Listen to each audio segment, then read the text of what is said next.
謝霆鋒同張柏芝個兒仔 Quintus 謝震南考入劍橋大學，啟程奔赴學術殿堂嗰一日，香港國際機場裏面謝家一家人嘅身影格外引人注目。謝賢精神奕奕，身住一身得體嘅休閒裝，雖年事已高，眼神裏透出嘅關切同不捨卻絲毫未減。佢緊緊拉住謝震南嘅手，要把自己一生嘅經驗同祝福都通過呢一刻傳遞給孫仔。張柏芝則喺一旁細心檢查謝震南嘅行李，從衣物到學習用品，每一樣都經過佢嘅反覆確認，眼底滿係擔憂同牽掛。呢緊鑼密鼓嘅入學籌備，皆源於此前一封徹底打破謝家平靜嘅神秘函件。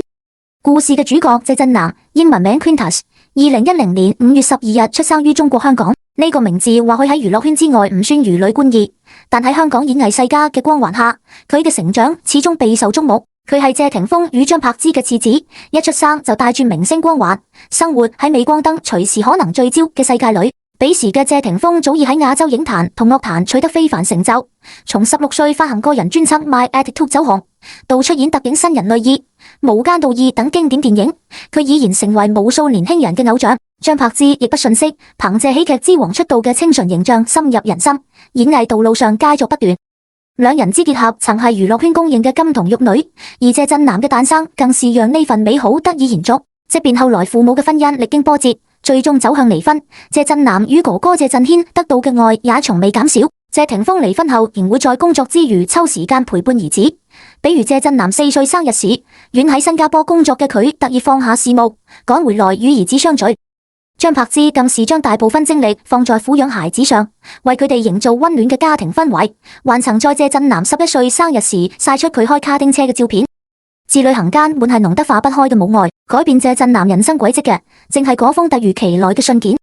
某個陽光正好的日子，謝震南收到呢封函件時，心頭突然湧上一股莫名的預感。信封上若隱若現嘅劍橋大學校徽，讓佢既緊張又期待。小心翼翼打開後，裏面嘅內容讓佢瞬間又驚又喜。佢被劍橋大學錄取了，呢個消息如同一顆重磅炸彈，瞬間打破了謝家原本平靜嘅生活節奏。謝賢得知此事後，呢位喺香港娛樂圈摸爬滾打多年，見證過無數風雲變幻嘅老戲骨，激動得眼眶泛紅。佢比誰都清楚劍橋大學嘅份量，更為孫仔能取得咁樣嘅成績而驕傲。喺佢心中，家族嘅榮耀又增添了嶄新嘅一筆。張柏芝更是興奮得難以自已，多年來對孩子教育嘅悉心重視與全心培養，終於結出了最甜嘅果實。謝霆鋒得知消息後，也立刻放下手頭嘅工作，趕回家中，看住兒子嘅眼神裏滿係藏唔住嘅欣慰與自豪。呢個從小喺自己身邊長大嘅孩子，如今終於要踏上更高遠嘅求學之路了。一家人圍坐喺一起，細細討論住謝震南入學嘅各項事宜。此刻嘅謝震南內心滿係對未來嘅憧憬，佢知道啦，唔單止係自己人生嘅一個重要轉折點，更是承載住整個家族期望嘅新子程。嗰封劍橋錄取通知書，如同命運遞來嘅邀請函，為佢開啟了人生嘅新篇章。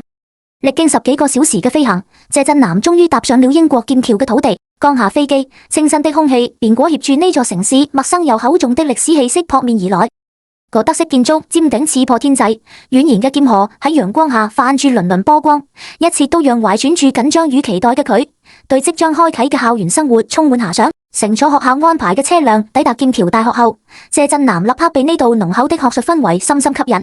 古老的學院建築錯落有致地分喺校園裏，隨處可見捧住書本熱烈討論學術問題嘅學生，連空氣裏都飄住知識嘅味道。佢很快辦妥入學手續，住進了學校宿舍。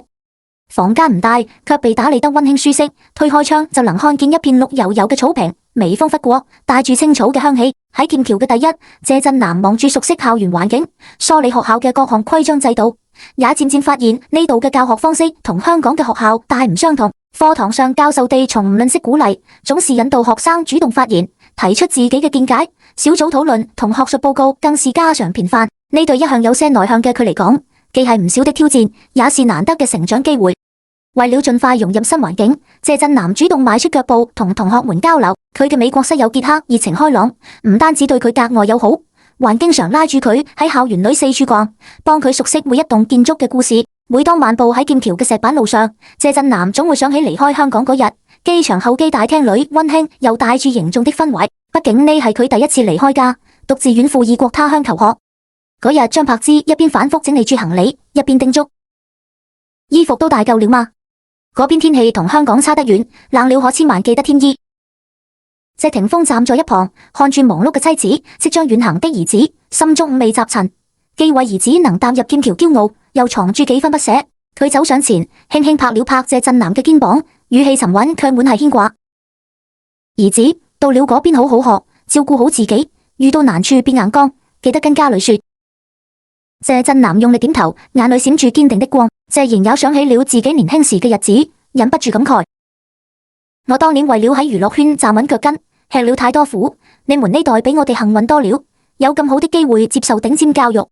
Quintus， 你一定要珍惜喺劍橋嘅時光，將來做個對社會有用嘅人。謝震南認真聽住爺爺嘅話，喺心裏暗暗發誓，一定要好好讀書，唔辜負家人的期望。佢看住身邊嘅家人，心裏滿係感激。即便父母分開了，佢哋給嘅愛從未減少，反而更加深沉。佢知道呢次求學唔單止係為了自己，更是為了整個家族嘅榮耀。終於到了登基嘅時刻，謝震南站起身，挨個擁抱家人。抱爺爺時，佢能感受到謝賢微微顫抖嘅身體，嗰係不捨與期待交織嘅溫度。抱媽媽時，張柏芝喺佢耳邊輕聲說：兒子，媽媽等你回來。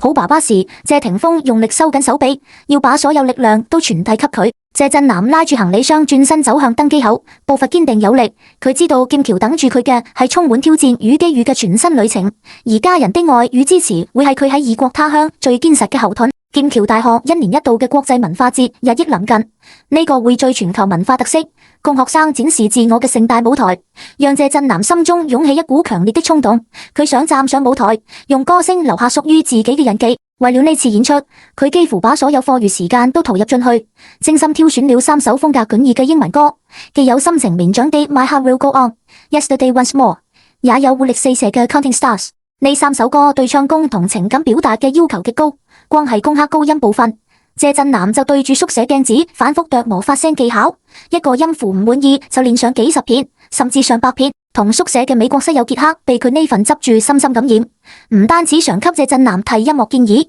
還喺佢練到疲憊時加油打氣。其實早喺呢之前，借住傑克的牽線，謝震南就已經結識了唔少來自唔同國家嘅同學，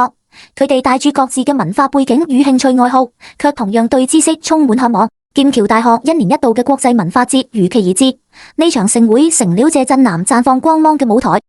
演出當天，佢早早守喺後台，指尖因緊張微微發涼，心跳卻隨住開場時間嘅臨近愉快急速，深吸一口氣平復心水。當主持人出接下來由謝震南帶來英文歌曲演唱時，佢挺直隻背，邁住堅定的步伐踏上舞台。簡約得體的黑色西裝搭配紅色領帶，讓佢喺聚光燈下更顯精神，周身縈繞住獨特嘅光芒。音樂永遠流淌，謝震南輕輕閉眼， My Heart Will Go On 嘅旋律從佢口中溢出，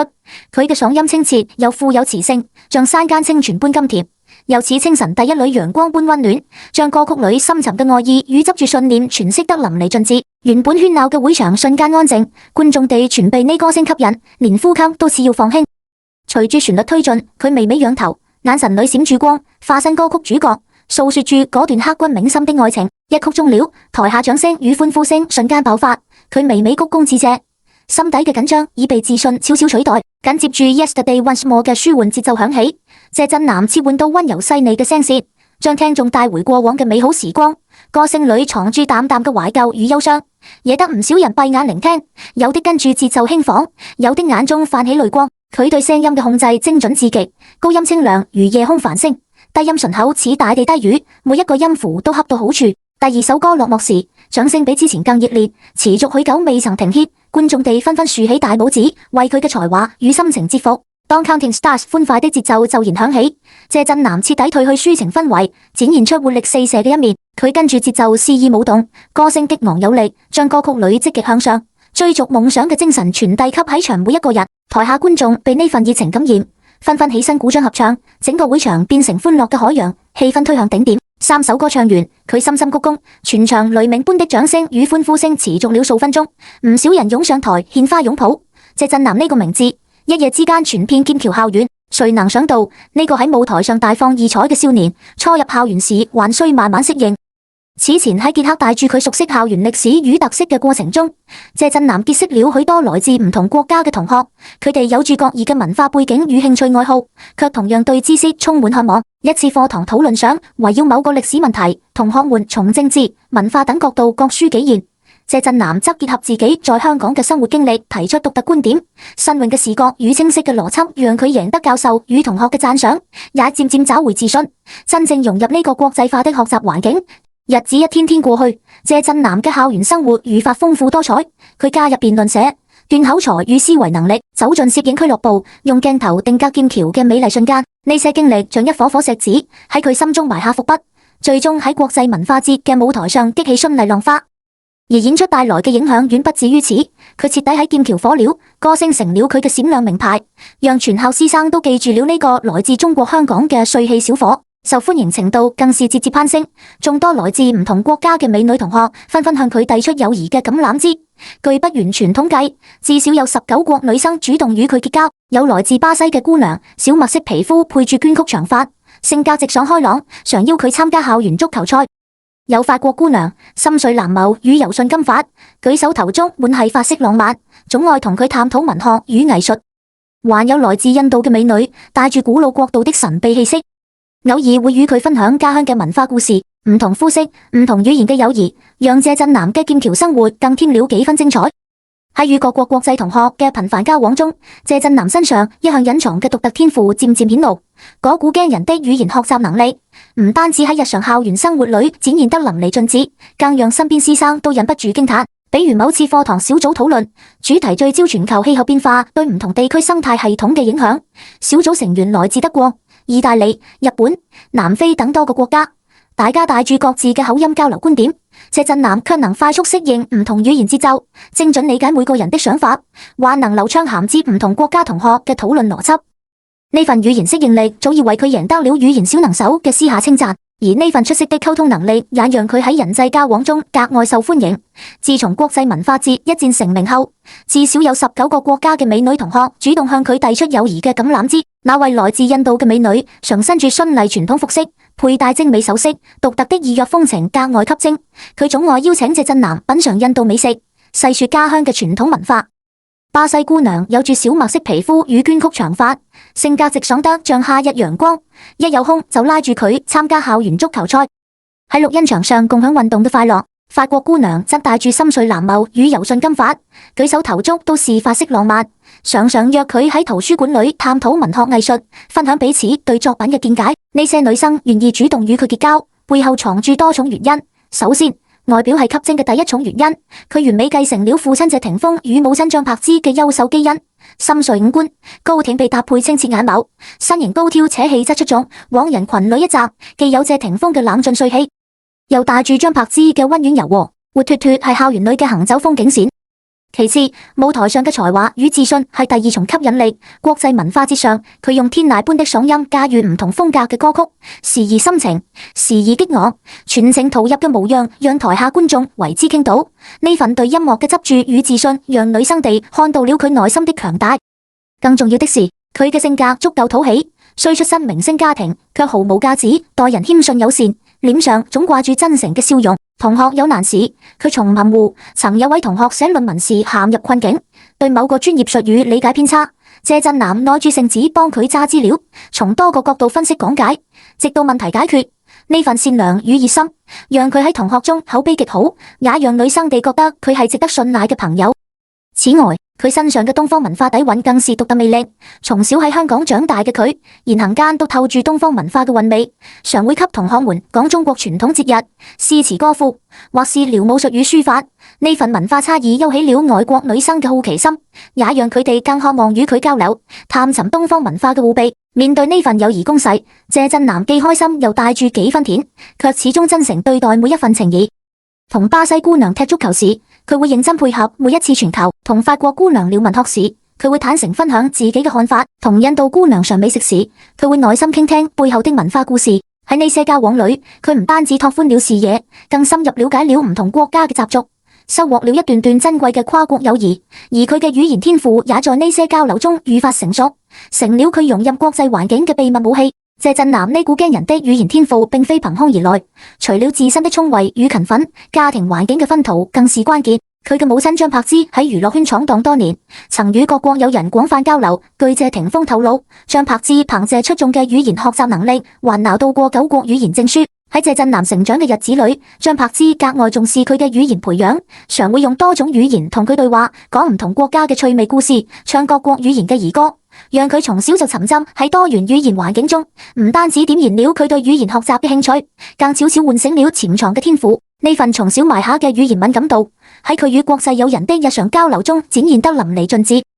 學校曾舉辦過一場國際美食節，各國學生帶住特色美食與飲食文化齊聚一堂。謝振南喺現場與同學們聊得熱火朝天，佢曾同一位西班牙女生交談，對方起初還擔心自己濃重的口音會讓謝振南聽唔懂，可謝振南很快打消了佢嘅顧慮，唔單止輕鬆搞掂女生講解嘅西班牙海鮮飯製作方法與文化背景，還饒有興致地追問其他西班牙美食，交流時還唔時蹦出剛學嘅西班牙語詞彙 delicioso 美味，惹得女生又驚又喜，兩人的聊天氛圍瞬間變得格外融洽。還有一次喺圖書館，謝振南遇到一位為論文發售嘅俄羅斯同學，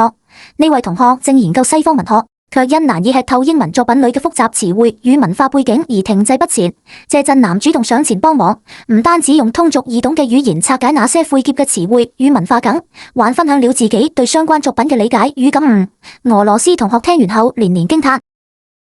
我以為英語唔係你嘅母語，交流起來會有障礙，冇想到你比我呢個從小學英語嘅人還厲害。你嘅理解能力同表達能力太讓人佩服了。喺更考驗語言功底嘅課堂場景裏，謝振南嘅天賦更是讓人刮目相看。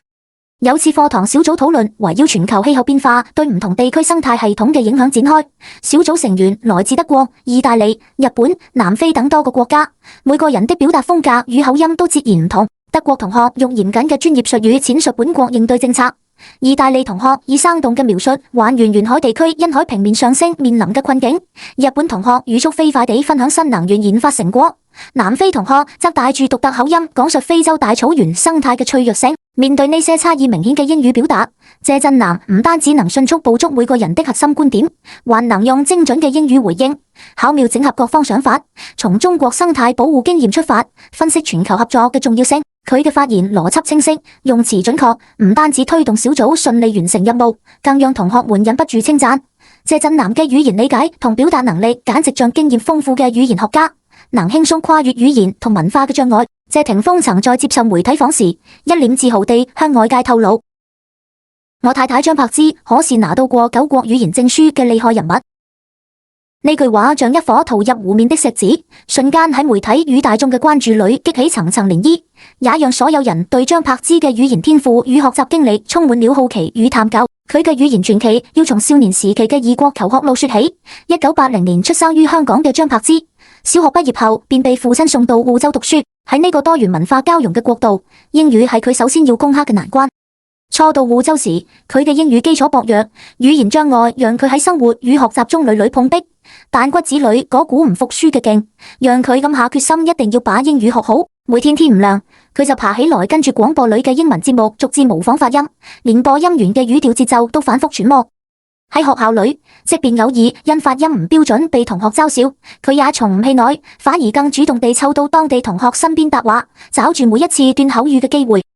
課後的圖書館更是佢嘅根據地，大量英文書籍、報紙、雜誌被佢翻得捐了邊，唔單止一點點積累詞彙量，更慢慢摸清了英語背後的文化邏輯。呢份堅持不懈嘅努力冇白費，張柏芝嘅英語水平飛速提升，唔單止能同當地人流利對話，還多次喺學校嘅英語演講比賽中獲獎。純正嘅發音與自如嘅表達，讓老師同同學們都對呢個來自中國香港嘅女孩刮目相看。而掌握英語後，佢對語言嘅熱愛並未止步。佢發現語言唔只是交流工具，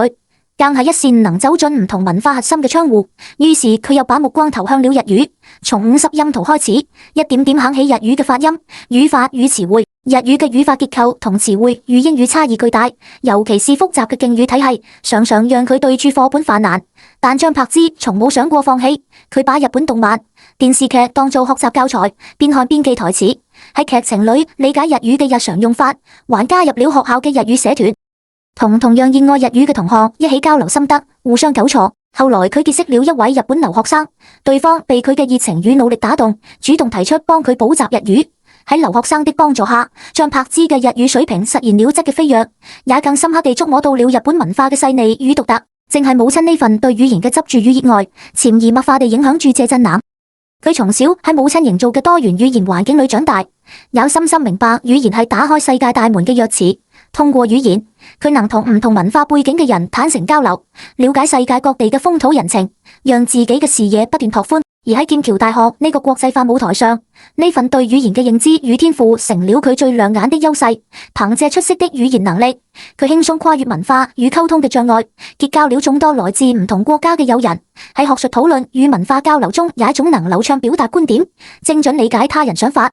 真正做到了如魚得水。呢份撞喺血脈裏嘅語言基因，正陪住佢喺異國求學路上不斷成長，穩步前行。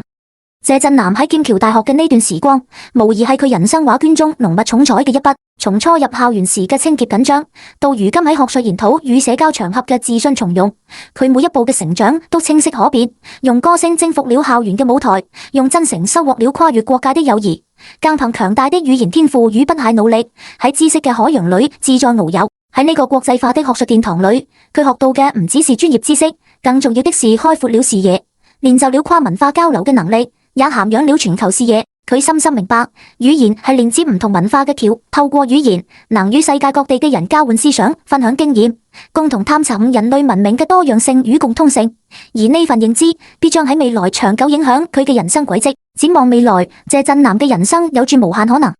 憑借喺劍橋打下的堅實基礎，加上自身的才華與努力，佢或許會在語言領域繼續深耕，成為一名傑出的語言學家，深入鑽研語言嘅本質與發展規律，為語言科學嘅進步添磚加瓦。也可能投身國際交流與合作領域，用自己嘅語言優勢推動唔同國家地區間嘅文化交融與經濟協作，化身傳遞友誼與和平嘅文化使者。而佢嘅經歷更像一束光，照亮了無數人追逐夢想嘅道路。無論身處何種環境，擁有怎樣嘅背景，只要心懷夢想並為之全力以赴，就一定能實現自我價值，從自己嘅校園走向更廣闊嘅世界，書寫屬於自己嘅傳奇。呢份對語言嘅深刻認知與不懈追求，離唔開母親張柏芝多年嚟嘅言傳身教。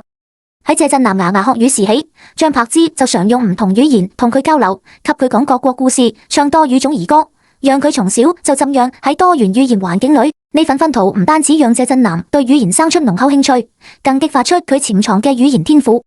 小時候嘅佢就能快速掌握唔同語言嘅基礎發音與詞彙，還喺母親嘅影響下養成了勤奮堅持嘅學習態度。佢始終記得，只有不斷努力，才能像母親一樣手握語言鑰匙，打開通往世界嘅大門。